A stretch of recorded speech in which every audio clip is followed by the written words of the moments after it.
guys morning breakfast आम जब oil जिन आभोड कर हेल्दी जिन खाଇବା ताहले केमती हम कहतु तो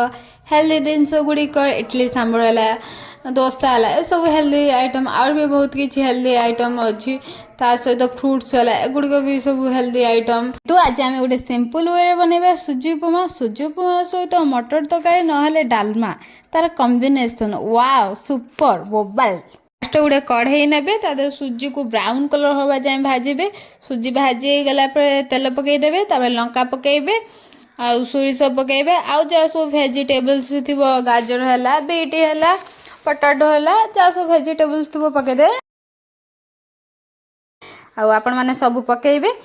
सुजी को पूरा झुरझुरा करेंगे जमी हाथ में खुल जाए से टाइप करेंगे सुजी सहित मटर तरकारी ना डालमा खाइबे कि टेस्टी ये भाव में खातु